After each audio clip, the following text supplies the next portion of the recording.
I'm Snoop Dogg, and I'm giving up smoke. I know what you're thinking. Snoop, smoke is kind of your whole thing. But I'm done with it. I'm done with the coughing and my clothes smelling all funky. I'm going smokeless. Solo stove, fixed fire. They took out the smoke. Now you can have a nice blaze without any clouds ruining your day. Go smokeless.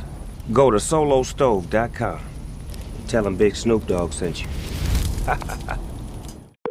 Discover, this is Daniela. Hi, it's Jennifer Coolidge. I just want to thank you for making me feel so special. I earned cash back on debit for my dinner party groceries. That's great, but with Discover Cashback Debit, we give everyone cash back on everyday purchases. Anything else I can help you with? Do you like asparagus and mushroom sorbet? I've got leftovers. Introducing Discover Cashback Debit, a checking account with cash back. It pays to Discover. Eligibility and terms at discover.com/cashbackdebit. Discover Bank, member FDIC.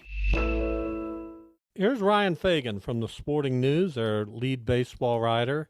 Ryan, hello, welcome. How are we doing today? Oh, I got a lot to talk about. I love talking about baseball, and you're one of the best to talk about baseball with, especially as we head over to the winter meetings. Not we. Are you going to Nashville?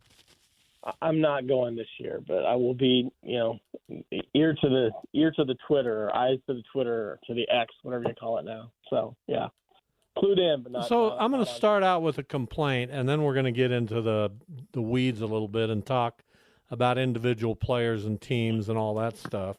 But here we are in what I view to be a great week of baseball with all the thought about trades and free agent signings. But it seems like just a few teams are really involved in all of this.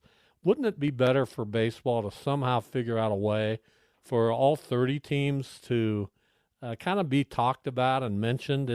Am I off base on that? Well, I think you're seeing because this year, maybe even more so than some years, with Shohei Ohtani up at the top of the free agent market and Yamamoto at the top of the starting pitching market, these two guys are going to land massive contracts. I mean, Ohtani's contract could be, it wouldn't shock me if it was $550 million. Yamamoto is going to go north of $200 million. So just by the very nature of those two guys being up at the top of the conversation, you're kind of limiting it to franchises that can afford that. But to your larger point, I think that's part of the reason baseball has continually expanded, whether it's expanding the playoffs, potentially expanding the league.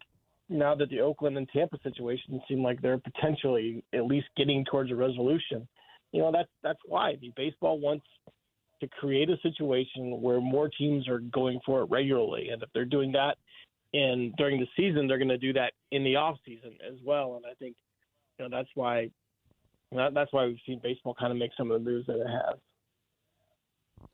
All right, let's. I guess we can talk Shohei Ohtani. It seems like, from what I'm reading, it's down to just a handful of teams, which you'd expect given the amount of money that he's going to command. What do you think? Is it the Dodgers still in the lead, or are the Cubs? I have a funny feeling the Cubs are sneaking in there and have a real legitimate shot at him. It's funny because it was a couple weeks ago that the first leak, and really the only leak we've heard on the Ohtani negotiations, was that Ohtani's camp and his agent were going to hold it against teams if news leaked about their meetings, right? So we've basically seen this scenario where the most interesting player baseball has ever had reach a free agent status, and there's nothing out there. There are no rumors. There's just regurgitation of things we already knew. So there hasn't been a lot of talk about it. So, we're going on these scraps of things that we think we know or we might know. And part of it is that, he's going to get a lot of money, and that does limit it. But I think just because we're not hearing teams connected to him, that might mean they're following the directions better than the other teams, right? There's a lot of talk right now. The last 2 days, we've seen the Blue Jays get just ratcheted up on the hype meter in terms of being potentially a favorite for Shohei Ohtani. I think one of the sports books just moved the Jays up to the second favorite behind the Dodgers. And that, to me, doesn't make a lot of sense. I think the Cubs make a lot of sense. The Dodgers still make the most sense, right? Because Ohtani, after all those years in Anaheim of not even sniffing 500, he wants to win, and he wants to be able to win every single year the rest of his career. The Dodgers give him a chance to do that, and the Dodgers have a lot of money. They can afford whatever contract he says he wants. So that's why you see the Dodgers at the top as a favorite. I think you're right, though. The Cubs make a lot of sense. Look, if the Cubs go the entire offseason and their biggest move is stealing Craig Counsell from the Brewers, it will be a massive disappointment and a failure, really. So I think that they've got something big cooking, and they would love for it to be signing Ohtani. Ryan Fagan from the Sporting News, and you got me upset again because I want to go back to Ohtani and the fact that his representation wants to kind of keep this under wraps. Can you imagine that happening in football or basketball, where the biggest star in maybe ever in those sports didn't want his free agency to be talked about or really followed? It seems like it would be better for the game overall if there was mass communication and media coverage of Shohei Ohtani, right? Yeah, I mean, just think back to when LeBron James was a free agent and chose to take his talents to Miami, right? It was this big, massive spectacle the whole time, and it certainly drew eyeballs. That did. Baseball would have loved for Shohei Ohtani to make his free agency the biggest story in the sports world, but instead it is not. And I agree with you. I think baseball would love to do that, but there's certain things baseball is not in control of. I mean, it wasn't that long ago that Rob Manfred said in a quote that he grew to regret, and I'm paraphrasing here because I don't remember the exact wording, but he said, we can only market Mike Trout as much as Mike Trout wants to be marketed, right? And I think it's kind of the case with Ohtani here as well. This could have been an amazing thing for the sport, but it has not turned out to be. And we'll see if any sort of news leaks at the winter meetings. We'll see if they decide to do any sort of big reveal. But, think back to when he came over from Japan the first time. It wasn't anything. Like, literally, his agent called Billy Epler, who was the Angels GM at the time, said, congratulations, you got your guy. And then they sent out a press release, and that was it. So I wouldn't expect a whole lot of difference this time around. Ryan Fagan from the Sporting News, our guest, our senior lead baseball writer. Which two or three teams are most on the pressure cooker to really make something substantial happen? Yankees have to be one of them, right? Yeah, absolutely. I think there's a lot of pressure on the Yankees, and the problem with the pressure on the Yankees is there's not one fix, right? The Yankees have a lot of issues. Who's in the starting rotation after Garrett Cole?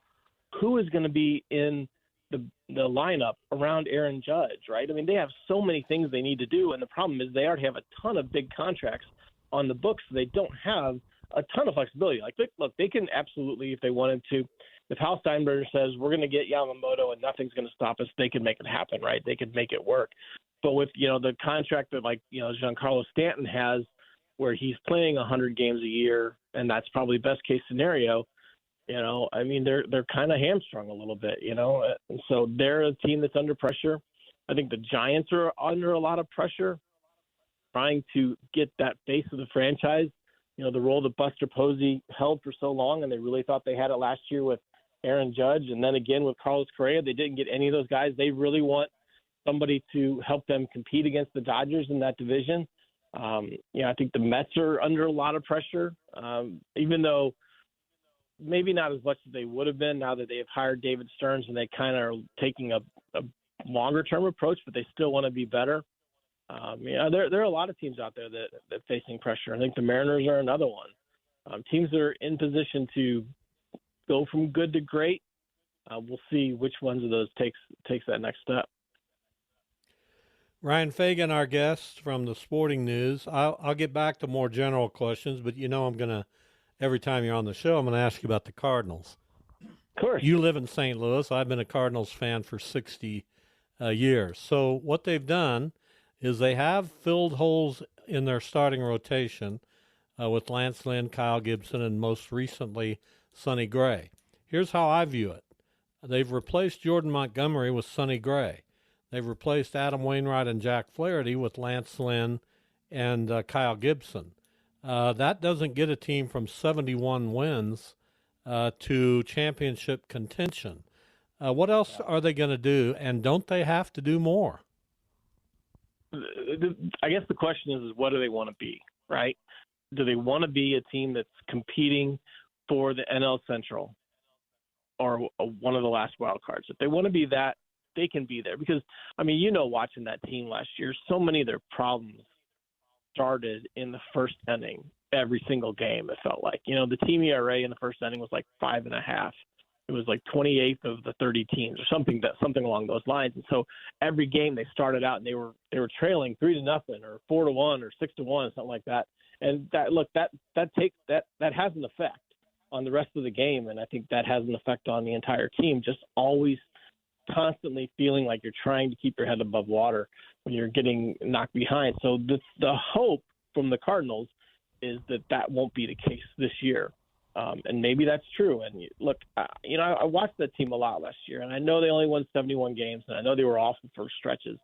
They weren't that far from being okay, right? They were far from good, but they weren't that far from being okay. If they get better, if in 30 of the first innings they were a disaster, if only 15 of them are a disaster, then they're right around 500. I think it's a completely different vibe heading into this offseason. That said, they do need to be better. They need bullpen help. They need to figure out some way to break that logjam in the outfield, right? You can't have 6 guys competing for 3 spots when all 6 are basically the same, except for Jordan Walker. He's still, I think he's going to take that big step this year in his second season, kind of a little bit like Nolan Gorman did from year 1 to year 2. But, I think they need to trade Tyler O'Neill. They probably need to trade Dylan Carlson. They need to listen on Alec Burleson. They've got guys that can be moved for something, and I think part of it is just moving them to create more clarity with the way things are going, because they have some guys in the outfield that can take the 4th and 5th outfielder at bats and innings in those positions. So, they've got that to do, and I still, the rotation can be better. I know they went out and they got the 3 guys like Mosaic said they were going to do. They can be better, right? And I think, but signing those guys so early gave them a chance to look at the trade market, to look at the free agents who are still out there. And it wouldn't surprise me. It might surprise me a little bit, but it wouldn't shock me, because it would be the right thing to do if the rotation on opening day is not the rotation as it's set up right now, right? I think they've at least put themselves in position to strike when they feel like they have an opportunity. I would agree with you. And in that division, we're talking with Ryan Fagan from the Sporting News. You've got the Cubs, who we think are going to really go all in. You've got the Reds, who have tweaked their pitching staff, might have another move or 2 left, but I think their young position players are amongst the best in the game. So The Pirates are improving. That division is getting better. Yeah, absolutely. The days of 88 to 90 wins, getting first place in that division, this might be the last year, right? It could still be a 92 wins take the division in 2024, but that's it, right? I think after that, when you look at the way that the Cubs are going, and with Cincinnati, I 100% agree. You get a couple of the right pieces, and it doesn't have to be like the big impact pieces, right? They don't need to sign Ohtani or Yamamoto. They need, guys like Nick Martinez and maybe even trading for Tyler Glasnow, right, for a year. You get a couple of those guys, right? And this is a Reds team that could go from 82 wins last year to 95 to 100. Right, by 2025. And it wouldn't surprise me at all. And maybe even with the right ones, they could make that leap this year. Nobody thought the Orioles were going to go from 80-ish wins to 100 wins, from last year to this year. And then they did it. So, I mean, the Reds are kind of in a similar position. I don't think they're quite as close as the Orioles were last year, especially because they don't have the certainty in the bullpen necessarily in getting the last couple outs of the game. but they're right there. So I think it's going to kind of be back to those years where, the Cardinals and Pirates and Cubs were all winning upper 90s games, and that's what it's going to take to win the division. And it wouldn't surprise me at all if, they get there maybe in 2024, but certainly by 2025 and after. Ryan, always appreciate it. Good stuff. We're going to be an active trade and free agent market in Nashville. Winter meetings begin on Sunday. Thanks for your time. Always enjoy it. Thank you.